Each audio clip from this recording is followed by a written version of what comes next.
అందరికీ నమస్కారం. వేదిక పైన ఉన్న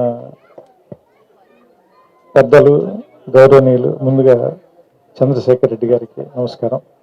నేను ఆయన పేర్లు మామూలుగా కాలం చివరిలో చూడడమే తప్పితే చాలాసార్లు ఇదే మొదటిసారి ఆయన కలవటం. నమస్కారం sir. And UNESCO Vijay Kumar గారికి, నేను భీమవరంలో ఉన్నప్పుడు పుస్తకాల వెనకాల ఉన్న పబ్లికేషన్ కంపెనీ అంటే సినిమా కంపెనీ లాగా, అంటే ఒక రకంగా చెప్పాలంటే సినిమాలకు సంబంధించి విజయవాహిని ఎలాగో పుస్తకాలకు సంబంధించి యునెస్కో అలాగే. సో అలాంటి విజయ్ కుమార్ గారిని కలవడం చాలా చాలా చాలా ఆనందంగా ఉంది. నమస్కారం సార్, కృతజ్ఞతలు. మీతో మంచి సమయం గడపగలిగాను.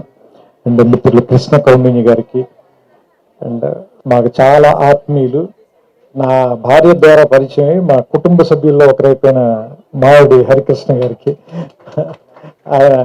ఆయన ఏంటంటే మనం ఇందాక జేజేగా చెప్పినట్టు నిలువెత్తు తెలంగాణ ఆత్మీయత ఏంటంటే హరికృష్ణ గారే.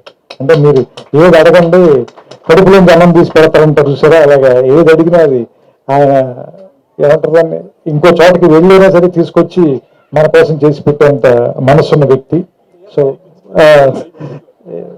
సహజంగా అదే జరుగుతుంది కాబట్టి సో వారికి, మిగతా పెద్దలందరికీ నా నమస్కారాలు. అండ్ అన్నిటికంటే ఇక్కడికి రావడానికి ముఖ్యమైన కారణం జయదేవ్. ఏంటంటే నాకు ఎప్పుడూ నేను అతడు సినిమా తీస్తున్న రోజుల్లో నాకు మద్రాసులో పరిచయం. అప్పుడు ఇండియా టుడేలో పనిచేసేవాడు. సో ఇండియా టుడేలో అతను రాసిన కాలం చివరిలో ఉన్న అతని పేరు చూసి నాకు ఇతనెవరో బాగా రాస్తున్నారు అని చెప్పి అతనంటే ఇష్టం ఉండేది. సో మేమిద్దరం అక్కడ కలిసిన తర్వాత ఓకే ఇతనే రాసే జయదేవ్ అని తెలిసిన తర్వాత ఇద్దరి మధ్య స్నేహం మొదలైంది. ఆ స్నేహం ఇన్ని సంవత్సరాలుగా ఇంకా నడుస్తూనే ఉంది. సో దానికి అతని సాహిత్యం కానీ నా సినిమాలు కానీ రెండు పెద్దగా అర్థం కాలేదు. ఏమంటారు దాన్ని, ఎంతో కొంత ఉపయోగపడ్డాయి తప్ప ఆయన అవసరమైతే గీతే. కానీ అతను నా గురించి 2-3 చెడ్డ రివ్యూలు రాశాడు. అది అతని మీద నేను తర్వాత మాట్లాడతాను నా సినిమాల గురించి. సో నాకు ఈ పుస్తకం ఇప్పటికి నేను 200 పేజీలే చదివాను. వీళ్ళిద్దరిని చూస్తే భయం వేసింది. వీళ్ళు మొత్తం చంద్రశేఖర్ రెడ్డి గారు అంటే వీటి కాబట్టి చదివి ఉండొచ్చు, కానీ వీళ్ళిద్దరు కింద నుంచి పైదాకా చదివేశారు. ఇంకా వీళ్ళిద్దరూ మాట్లాడిన తర్వాత నాకు అనిపించింది ఏంటంటే, నేను 1931లో ఆలమ్మారా తీశారు, 34లో భక్త ప్రహ్లాద్ తీశారు, మధ్యలోనే కాళిదాస అనే తొలి తమిళ టాకీ తీశారు. నేను మాట్లాడదలుచుకోలేదు, ఎందుకంటే నేను పోటీగా ఉండే ఏరియాలోకి ఎంటర్ అయ్యాను నేను. సో అందుకని నేను పోటీ లేని ఇంకో ఏరియాలోకి ఎంటర్ ఏంటంటే, ఈ పుస్తకం చదువుతుంటే బేసిక్గా ఫస్ట్ రీల్ కథకి మొదటి వాక్యాలు చాలా ఇంపార్టెంట్ అని చెప్తారు ఎవరైనా కానీ. ఎందుకంటే కథ లోపలికి మనం తీసుకెళ్ళటం అనేది చాలా ఇంపార్టెంట్. మొదట తీసుకెళ్ళిన తర్వాత ఆ తర్వాత కొంచెం నత్తనాటక నడిచినా కానీ సరే ఇంకేదో జరుగుతుందని అమాయకత్వంతో కొన్ని పేజీలు తిరిగేస్తాం. ఆ తర్వాత ఇంకేమైనా చెప్పగలిగితే ఓకే, లేదంటే చాలాసార్లు మనం మోసం చేసేస్తూ ఉంటారు, అది వేరే విషయం. కానీ సినిమా కూడా మొదటి రీలు, ఇంటర్వెల్, క్లైమాక్స్ చాలా ఇంపార్టెంట్ అని చెప్తారు. సో ఇది ఫస్ట్ రీల్ అని పేరు పెట్టారు. ఎందుకంటే నా ఉద్దేశం ప్రకారం తెలుగు సినిమా తాలూకు తొలి రోజుల గురించి మాట్లాడుతున్నారు కాబట్టి ఫస్ట్ రీలు. ఈ పుస్తకం కూడా ఎలా ఉందంటే ఫస్ట్ రీల్ ఎంత ఇంట్రెస్టింగ్గా ఉండి మొదటి 10 నిమిషాల్లో సినిమాలోకి లాగేయాలో అంత ఇంట్రెస్టింగ్గా రాశారు. ఎందుకంటే బేసిక్గా నేను పరిశోధనాత్మక గ్రంథాలు చదివే టైప్ వ్యక్తిని కాదు, నేను చరిత్రలో వీక్. ఎందుకంటే నాకు మామూలుగా ఆ ఫలానా రాజుల కాలం నాటి శాసనం అని మొదలు పెట్టగానే వెంటనే నాకు హిస్టరీ ఎగ్జామ్ గుర్తొస్తుంది, భయం వేస్తుంది నాకు. నేను అందుకనే లెక్కలు సైన్స్ చదువుకున్నాను నేను. కానీ పరిశోధనాత్మక గ్రంథం 200 పేజీలు ఊరికే జనరల్గా నేను 2 కాఫీ టైంలో చదివేశాను అంటే హెడ్స్ ఆఫ్ టు జయదేవ్. ఎందుకంటే దాంట్లో నాకు అది చదువుతుంటే అప్పటి మూకీలు వేసిన గుడారాలు, కింద మట్టిలో కూర్చుని నేల థియేటర్లో సినిమా చూడటం, దగ్గర నుంచి చూడటానికి ఎక్కువ డబ్బులు కట్టడం, ఆ పక్కనే అమ్ముతున్న పంపడి వేరుశనక్కాయల తాలూకు వాసన, సోడాలు ఫ్రీ అంటే కనుక ఆ సోడా కొడుతున్న గోళీల తాలూకు సౌండ్, వీటన్నిటిని మాత్రం ఈ పుస్తకంలోకి పట్టుకొచ్చేశాడు. సో అది ముఖ్యంగా నాకు బాగా నచ్చిన అంశం. అన్నిటికంటే మన సినిమా పోస్టర్కి పెద్ద వినియోగం. పోస్టర్ ఏంటంటే సినిమా పేరు చూడటానికి, లేదంటే అందులో యాక్ట్ చేసేవాళ్ళని చూడటానికి. అతను ఆ పోస్టర్ ఆధారంగానే నాకు తెలిసి మేజర్ రీసెర్చ్ ఇందులో చేసేసాడు. ఆ పోస్టర్ ఆధారంగానే ఓకే ఈ సినిమా ఆ రోజున రిలీజ్ అయింది, ఈ సినిమా ఫలానా థియేటర్లో రిలీజ్ అయింది, ఈ సినిమా ఆ ఊళ్ళో ప్రదర్శించారు, ఇది 1931లో కాదు 32లో జరిగింది. సో ఇలాంటి వాటన్నిటికీ వాళ్ళ అమాయకంగా వేసిన పోస్టర్ని ఇతను అన్యాయంగా వాడుకున్నప్పటికీ కూడా దాంట్లో మనకి బోల్డ్ అంత ఇన్ఫర్మేషన్ ఇచ్చాడు. నేను ఇన్ఫర్మేషన్తో పెద్ద ఎక్కువ ఏమంటారు దాన్ని అబ్బుర పడిపోయాను. ఎందుకంటే ఇన్ఫర్మేషన్ ఈ రోజుల్లో మనకి చాలా హ్యాండీగా అయిపోయింది. ఇన్ఫర్మేషన్ చెప్పడం అనేది ఒకప్పుడు చాలా గొప్ప విషయం, ఎందుకంటే ఇన్ఫర్మేషన్ అందుబాటులో ఉండేది కదా. ఎప్పుడైతే ఈ అంతర్జాలం వచ్చేసిన తర్వాత, లేదంటే మీకు రకరకాల మాధ్యమాలు వచ్చేసిన తర్వాత, ఈ anything is just one click away. So మీరు ఒకసారి క్లిక్ చేస్తే మీకు ఇన్ఫర్మేషన్ వచ్చేస్తుంది. మరి ఇన్ఫర్మేషన్ కంటే ఇంకేం ఎక్కువ చెప్పాడంటే ఇందులో అనుభూతి చెప్పాడు. అంటే ఆ సినిమా తీసినప్పుడు వాళ్ళు పడిన కష్టాలు, ఒకే సెట్లో 2 సినిమాలు తీయటం, దానికి సెట్లు ఎలా మార్చుంటారు, అలాగే మూకీల టైం నుంచి టాకీల టైంలో కష్టపడిన నటీమణులు వాళ్ళు. నాకు సింగింగ్ మెరుగిన సినిమా గుర్తొచ్చింది వెంటనే. అంటే మూకీ టైంలో ఒక పెద్ద హీరోయిన్ గొంతు బాగోకపోవడం మూలంగా టాకీ టైంలో బాగోకపోవటం.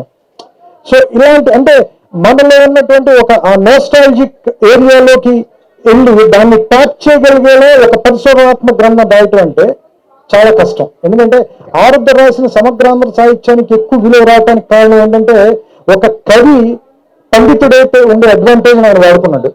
అలాగే ఒక రచయిత ఒక పిహెచ్డి గ్రంథం రాస్తే ఎలాంటి అడ్వాంటేజ్ ఉంటుందో అది ఫస్ట్ లో ఉందని నాకు అనిపించింది.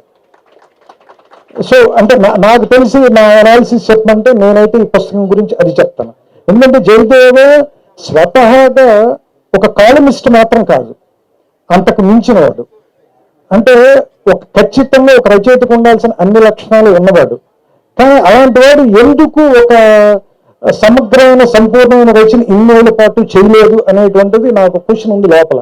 ఎందుకంటే అతను ఏదైనా ఒక విషయాన్ని అతను ఆవిష్కరించే విధానం కానీ, లేదంటే అతను మాట్లాడే విధానం కానీ చాలా ఆథెంటిక్ గా ఉండదు. హరికృష్ణ గారు చెప్పినట్టు చాలా ఆథెంటిక్ గా చెప్పగలడు ఒక విషయాన్ని. అలాంటి వాడు, ఇంత ఆథెంటిక్ గా చెప్పగలిగిన వాడు, ఇంత ధార ఉన్నవాడు ఎందుకు పుస్తకం రాయట్లేదు? ఎందుకు ఒక కథ అంటే అతను ఫస్ట్ రీల్ అని చెప్పి ఒక పరిశోధనాత్మక గ్రంథం రాయాల, తెలుగు టాకీ తాలూకు కథ చెప్పాడు మనకి. సో యాక్చువల్లీ ఇది ఒక నవల్ లాంటి పుస్తకం. సో మీరు చదవటం మొదలు పెడితే, మీరు పొద్దున కూడా చదవటం మొదలు పెడితే దాదాపుగా ఒక 2-3 గంటల్లో మీతోటి ఒక 300 పేజీల పైన చదివించేస్తుంది. అందుకనే ఇది ఒక 500 పేజీల పుస్తకం మీకు ఎవరికి అనిపించదు.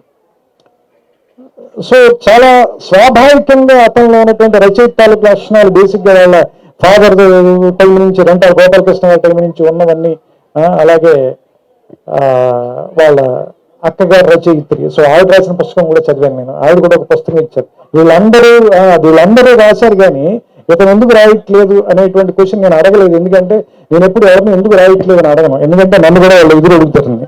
నేను 2 ఏళ్ళకి 3 ఏళ్ళకి సినిమా రాస్తున్నాను అడుగుతారేమోనని నేను ఎవరిని ఏమో అడగను. సో అందుకని ఒక రచయితకు ఉండే బద్ధకం ఇంకొక రచయితను గుర్తుపట్టగలరు. కాబట్టి నాకు అతనుకున్న బద్ధకం నాకు తెలుసు. సో అయితే బద్ధకం కంటే కూడా ఏంటంటే భయం. మనం చెప్పే విషయం ఖచ్చితంగా బాగా చెప్పి తీరాలి, అందులో తప్పులు ఉండకూడదు అనేటువంటి భయం ఎక్కువ. తరచి చూసుకునే చాదస్తం మేబీ పరిశోధన చేసే ప్రతి వారికి ఉంటుంది అనుకుంటాను. రచయితకు కొంత అజ్ఞానం అవసరం జయదేవ. అందుకని కొంత అజ్ఞానంతో ఎక్కువ పుస్తకాలు రాయాలని మనస్ఫూర్తిగా కోరుకుంటున్నాను. ఎందుకంటే అజ్ఞానంతో ఉన్న వాళ్ళే ధైర్యంగా ఏదైనా చెప్పగలరు. ఇప్పుడు చూడండి, నేను ఎంత ధైర్యంగా మాట్లాడుతున్నా. పుస్తకం 200 పేజీలు చదివి 600 పేజీలు చదివిన వాళ్ళ మాట్లాడుతున్నాను చూసే, ఎక్కడ పుస్తకం లోతుల్లోకి వెళ్ళకుండా, అది తెలివితేటలు అట్లా ఉండాలి. సో అందుకని జయదేవ్ గురించి ఇంకా చెప్పాలంటే, నాకు సినిమాలంటే అంత పిచ్చున్నవాడిని నేను చూడాల. అంత పిచ్చున్న ఒక కాలమిస్ట్ని కానీ రివ్యూ చేసేవాడిని కూడా చూడాల. నేను ఇంకా ఎప్పుడైనా బద్దకించి పొద్దున్నే లేవలేక, లేదంటే ఒంట్లో బాగోక సినిమాకి వెళ్ళడం మానేస్తున్నాను. కానీ అతను నాకు ఎట్టి పరిస్థితుల్లోనూ ప్రతి శుక్రవారం 2 to 3 మధ్యలో ఫోన్ కాల్ వస్తుంది. అతనిదిను ఏమంటారు దాన్ని, వేణుగోపాల్ది. ఎందుకంటే వీళ్ళిద్దరు ఆ థియేటర్లో ఉండి ఖచ్చితంగా సినిమా చూసే ఫోన్ చేస్తారు నాకు. అంటే వీళ్ళకున్నంత ఆ సినిమా మీద ఉన్న ప్రేమ, ఆ విపరీతమైన అనురాగం. అలాంటి వాళ్ళు సినిమా గురించి రాస్తే ఎంత ఆథెంటిక్గా ఉంటుందో ప్రూవ్ చేశాడు జయదేవ్. అండ్ ఇతని దగ్గర నుంచి నేను కోరుకునేది ఏంటంటే ఇంకా చాలా గొప్ప సినిమాల తాలూకు రివ్యూలు కానీ, లేదంటే విమర్శనాత్మక గ్రంథాలు కానీ, లేదంటే సినిమాల మీద అతని అభిప్రాయాలు కూడా, అతనిదైన అభిప్రాయాలు అవన్నీ రైట్ అవ్వాలని కూడా నేను కోరుకోవట్లా. తప్పైనా పర్లేదు, కానీ కొన్ని తప్పులు కూడా గొప్పగా చెప్పేవాళ్ళు కావాలి మనకి. మనకి వెస్ట్రన్ సాహిత్యంలో చాలా ఉంటాయి అలాంటివి, ఏది చాలా వైల్డ్గా చెప్పగలుగుతారు హిస్టరీని కానీ, లేదంటే పరిశోధనాత్మక విషయాలు కానీ. అలా చెప్పే రచనలు మన తెలుగులో లేదని నా ఫీలింగ్. సో అలాంటి పుస్తకాలు ఎన్నో రాయగలిగినాడు. ఎందుకంటే ములపూడి వెంకటరమణ గారు తోడుకోడల గురించి రివ్యూ రాయమంటే నినాదించు ముందు కాస్త నిదానించమందు అని రాసేట హెడ్డింగ్. ఎంత అందంగా పెట్టారు చూడండి. అందులో చివరిలోకి వచ్చేసరికి సడన్ గా ఏమంటారు, దాన్ని సమిష్టి వ్యవసాయం, వ్యక్తి వ్యవసాయం గురించి మాట్లాడతారు. ఈ సినిమాకి దానికి కథానికి సంబంధం ఏమైనా సినిమా పేరు తోడుకోడలు పెట్టావు నువ్వు, అందుకే నేనేమైనా నినాదం చేసేందుకు కాస్త నిదానంగా ఉండేవాడిని. ఎంత చక్కటి చొరకేశాడు చూడండి. అంటే విమర్శ కూడా అంత అందంగా చెప్పగలిగిన ఆయన కూడా సినిమా రంగం మింగేసింది అనుకోండి, అది వేరే విషయం. సో అందుకని జగదేవ్ కూడా సినిమా రచయిత అయ్యేలోపు ఇంకో కొన్ని పుస్తకాలు రాస్తే కనుక తర్వాత ఆటోమేటిక్గా ఎలాగే మింగేస్తాం కాబట్టి సో అలాంటి ఇంకా ఎక్కువ పుస్తకాలు రాయాలని, ఎక్కువ సమయాన్ని పుస్తకాలు రాయటంలో కూడా గడపాలని. ఎందుకంటే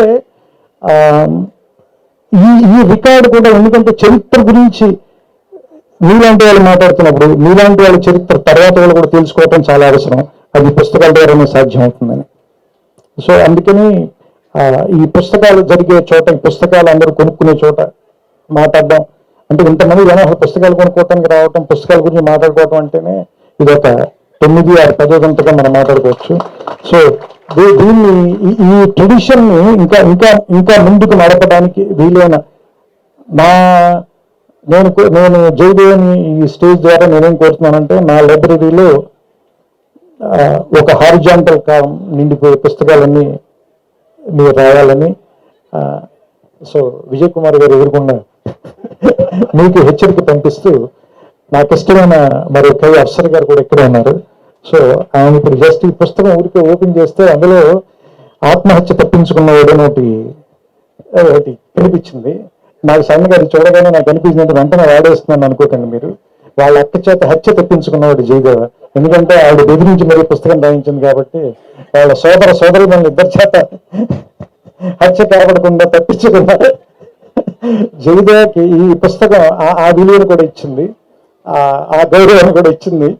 సో ఈ పుస్తకాన్ని మిగతా 300 పేజీలు చదివిన తర్వాత కొన్ని బాగోలేని విషయాలు కూడా నేను చెప్పాలని కోరుకుంటూ, ఎందుకంటే అతను ఆ సినిమా గురించి చెప్తూ ఉంటాడు కాబట్టి మన కక్ష తీర్చుకునే అవకాశాలు తక్కువగా వస్తాయి. అందుకని ఎవరినైనా కూడా కథ చెప్పాలని మనం ప్రోత్సహించాలి. ఎందుకంటే వాళ్ళ కథ చెప్పినప్పుడు మనం జడ్జి అవచ్చు, వాళ్ళు లాయర్ అవుతారు. ఎందుకంటే ఇప్పుడు సినిమా తీసేటప్పుడు లాయర్ని మీరు అందరూ జడ్జిలు కదా. సో అతను కూడా ఎక్కువ పుస్తకాలు రాసి నాకంటే తక్కువ స్థాయిలో ఉండాలని, అతని పుస్తకాలు వాటిని సమీక్షించే ఉత్తమ స్థాయిలో నేను ఉండాలని, ఉన్నత స్థాయిలో నేను మనస్ఫూర్తిగా కోరుకుంటూ, సో నా సన్వయస్కుడు అండ్ నా స్నేహితుడు కాబట్టి అతనికి నా అభినందనలు చెప్తూ, ఇంకా వృద్ధిలో రావాలనే మాటలు బాగోదు. ఎందుకంటే నా గడ్డం తెల్లబడిపోయి అతని చుట్టూ తెల్లబడిపోయింది, ఇలాంటి మాట్లాడకూడదు కాబట్టి అతను జస్ట్ అభినందనలతో సరిపెడుతూ దీన్ని చాలా ఆనందకరమైన సాయంకాలం ఇక్కడ గడపగలిగినందుకు ఎంఎస్కు విజయ్ కుమార్ గారికి ముఖ్యంగా నా కృతజ్ఞతలు చెప్తూ, ఎందుకంటే ఈ ఫంక్షన్ రావడం వల్ల నాకు 2 ఉపయోగాలు ఉన్నాయి. ఒకటి, నా మిత్రుడైన జయదేవ్ తాలూకు పుస్తకం ఓపెన్ చేయడం ఒకటి, మా మామగారికి ఫ్రెండ్ కాబట్టి ఇవాళ మా ఆవిడ రాత్రి డిన్నర్ కూడా బాగా పెడుతుంది నాకు. సో అందుకని అన్ని రకాలుగాను కూడా ఇవాళ నాకు వర్కౌట్ అయినటువంటి సాయంత్రంగా దీన్ని భావిస్తూ, ఇంతసేపు ఓపికగా మీరందరూ కూర్చున్నందుకు మీ అందరికీ కూడా నా శుభాకాంక్షలు. వెళ్ళేటప్పుడు అందరూ సరదాగా ఒక పుస్తకం కొనండి, వీలుంటే దాన్ని చదవండి. కొంచెం లావు పుస్తకం అయితే తల కిందనే పెట్టుకు పడుకోండి. నమస్కారం, శుభ సాయంత్రం.